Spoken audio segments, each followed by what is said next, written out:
Hi, today we're going to be starting a book called The Willow Valley Kids, and it's called The Treasure Hunt. This is the first in a series of the books called The Treasure Hunt, written by Pennington.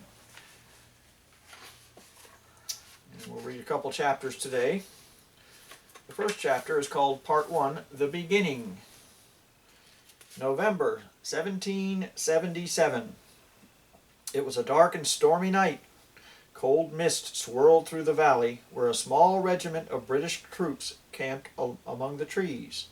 A single watchman stood above them on a rock jutting out over the valley. He gripped his rifle, shoulders hunched against the icy wind, and listened. Listened through the wind, the rain, and the creaking branches for any sound of the enemy. It was a miserable night. In the damp shelter of a tent, an army captain bent over his desk. In the flickering light of a lantern, the captain traced a path on the hand-drawn map laid out before him. Under the cot beside him rested a wooden chest with an iron lock. In it were the coins of silver and gold, a month's worth of pay for the British soldiers fighting to keep control of the American colonies. "Permission to enter, sir," came a loud voice from outside. "Aye," said the captain. A tall soldier ducked into the tent, bringing with him a cold gust of wind.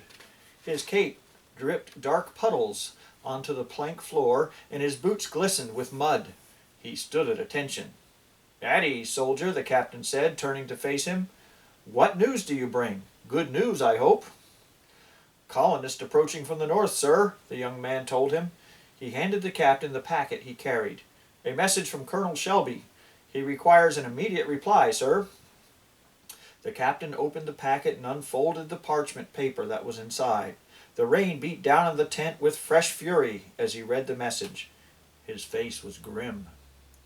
"Colonel Shelby is unable to come to our assistance," he remarked. A flash of lightning lit up the night, and thunder shook the ground under the tent before chattering away over the pine trees. "How close are the colonists?" the captain asked the soldier. "About 10 miles, sir," the young man answered. "They are traveling by night," he added. The captain shook his head slowly. "Our best hope is to hold our position in this valley and fight until it's over," he said. He rubbed his chin with a large hand and looked again at the map. There would be no rest that night. Quickly the captain wrote a message and handed it to the waiting soldier. "Take this back to Colonel Shelby," he instructed. The soldier put the message in his satchel and saluted the captain. For the first time the captain noticed the bloodied bandage of the young man's arm and the weariness in his eyes. "Can no one else go for you?" he asked. The soldier straightened his shoulders. "I know the way, sir," he replied. "Very well," said the captain. "May God be with you." When the young man had gone, the captain called for his first lieutenant. "Colonel Shelby has been delayed," he told his lieutenant. "The colonists are 10 miles to the north and will arrive before dawn. We must ready the troops for a battle. Perhaps we can hold them off until Shelby and his men arrive." "You plan to defend our position here in this valley?" asked the lieutenant with a frown. "The colonists are well armed, sir. We are few." His voice trailed away. The captain sighed. "I know what you're thinking, friend. We haven't a chance against them. But our position is more secure in this valley than if we tried to flee, and so we shall stay and face them here." "What about the chest of money?" asked the lieutenant. "That is why I sent for you," answered the captain. "Without fail, this chest must disappear, and we have no time to lose." "I understand," said the lieutenant. Turning back to his desk, the captain quickly wrote another note. Then, with the lieutenant's help, he slid the heavy chest out from its hiding place and unlocked it. Slowly he lifted the lid and gazed at the bag of coins inside. Then, with a quiet sigh, he placed the note on top of the coins, closed the chest, and locked it once more. He stood to face his lieutenant. "You, I trust to hide this chest. It must be hidden well, so the colonists find it never. But leave clues behind, clues that only we will understand. God willing, we will return, or Shelby will come, and the money will be recovered." "As you wish," the lieutenant replied. Then he grasped the handles of the chest and heaved it onto his shoulder. With a nod to his captain, he disappeared into the black of night. The captain sat again at his desk. He folded the map and put it neatly away. He had no more use for it. Perhaps never again. What would the morning bring? The captain felt that he knew, and he bowed his head. Come what may, the chest of coins bearing his note would carry their story into the future, the story of a small group of courageous men giving their lives for their country and their king. Chapter 2. Michael Thomas leaned forward on his desk, propping his chin on his knuckles. It was the last class of the day, and Michael was tired of school. A depressing thought, considering that this was only the first week of the school year. Summer had flown by too fast, and Michael was not yet ready for homework. Tests and dull lectures like the one Mrs. Trenton was giving right now about the Revolutionary War. History was definitely one of Michael's worst subjects. But then again, he couldn't think of any class that he particularly enjoyed, besides P.E. Yes, P.E. was his best subject, he decided to himself. He loved every kind of sports there was, and he played many well. Put him in a classroom, however, and he was miserable.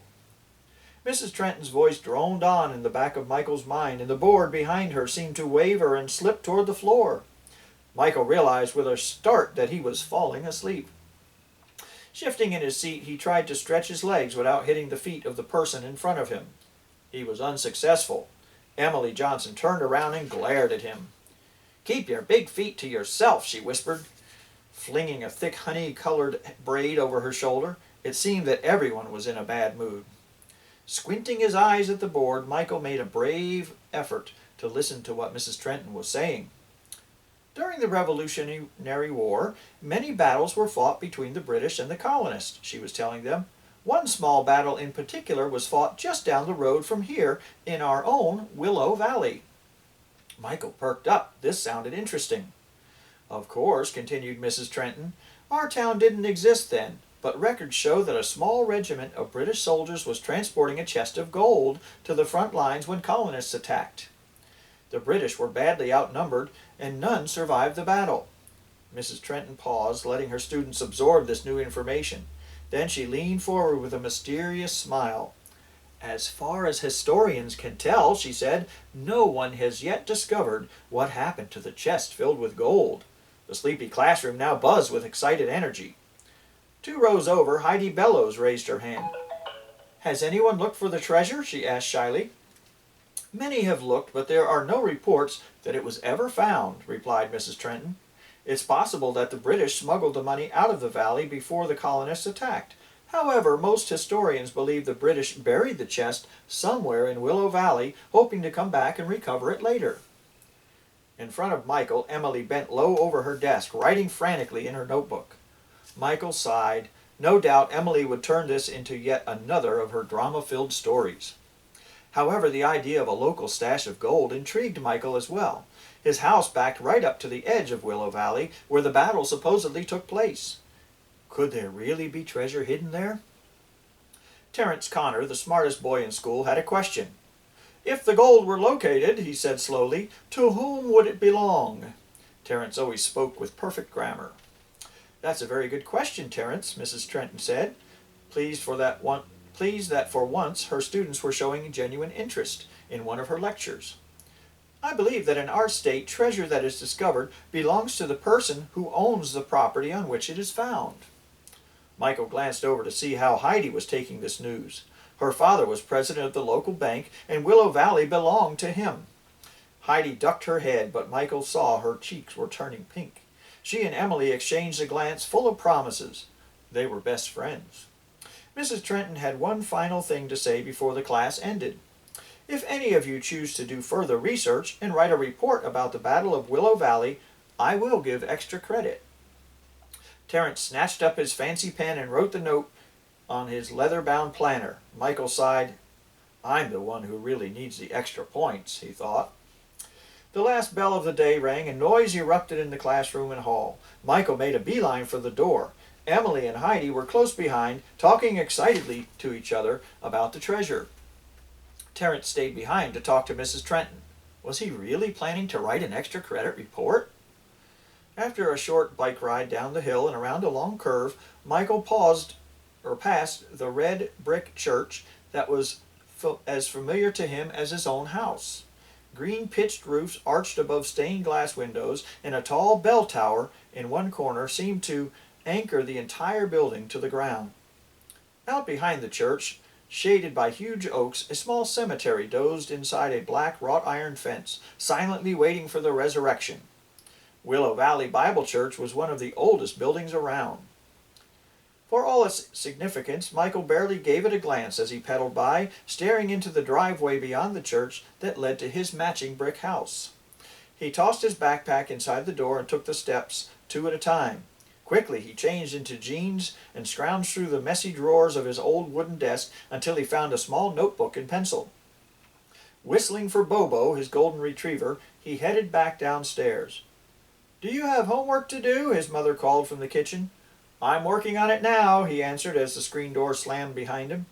Whistling through his teeth, Michael strode quickly down a worn path alongside the garage and shouldered between tall bushes in the shadowy parkland that was Willow Valley. He, Michael Edward Thomas, was going to find the treasure. And we'll pick up later on with Chapter 3.